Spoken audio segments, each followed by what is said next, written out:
शिखा ने देखा कि दूध में सारे मेवा भी डाले गए हैं। बिना कुछ सोचे समझे ही वह चटकारे लेकर देवी माँ का प्रसाद समझकर उसे खा गई। उसे फौरन नींद की झपकियाँ आने लगी और वह बेड पर लेटकर गहरी नींद में सो गई। शिखा सुबह सवेरे ससुराल छोड़कर मायके आ गई। उसे अचानक घर में आते देखकर उसके माता पिता परेशान हो गए।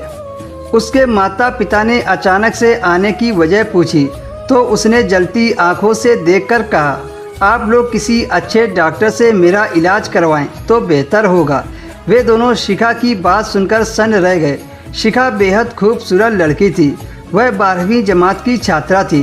1.5 महीने के बाद उसने महसूस किया कि उसके पैर भारी हो गए हैं। फिर वह 4 महीने के बाद अपना पेट छिपाने लगी। फिर एक दिन जब रात में उसे नींद नहीं आ रही थी तब उसका गुजरा समय आंखों के सामने तैरने लगा। शिखा की शादी हो गई थी। तब उसे एक बीमारी ने घेर लिया था। उसका इलाज शहर के बड़े डॉक्टर से हो रहा था। कई महीने तक उसका इलाज चलता रहा मगर उसे कोई आराम नहीं मिला।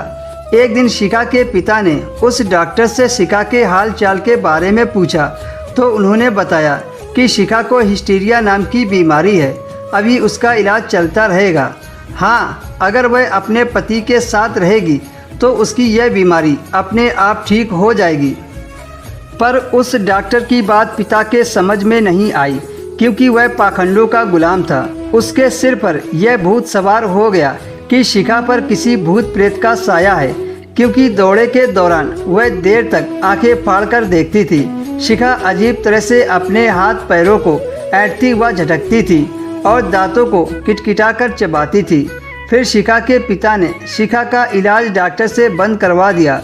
उसके घर में एक से बढ़कर एक बाबा आए मगर उसे जरा भी फायदा नहीं हुआ।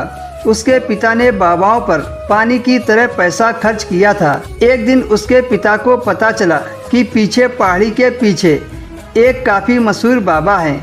वह शिखा के साथ तुरंत वहां जा पहुंचा। मंदिर में भीड़ लगी थी। वहां पर भूत प्रेत से परेशान कुछ औरतें और कुछ जवान लड़कियां थी।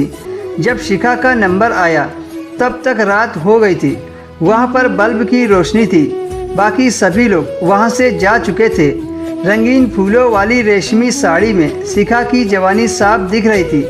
बाबा उसकी रस भरी आंखों में देखता रहा। उसकी शरारत पर शिखा ने शर्मा कर अपनी नज़रें नीचे झुका ली और बाबा मन ही मन मंत्र बुदबुदाने लगा।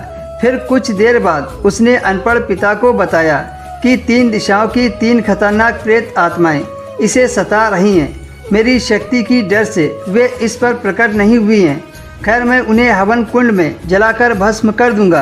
कहकर बाबा ने हवा में अपना त्रिशूल लहराया और एक बड़ा सा माला शिखा के गले में डाल दिया। उसके बाद उसने शिखा के अंधविश्वासी पिता से कहा, हवन जाप यहीं होगा, क्या तुम तैयार हो?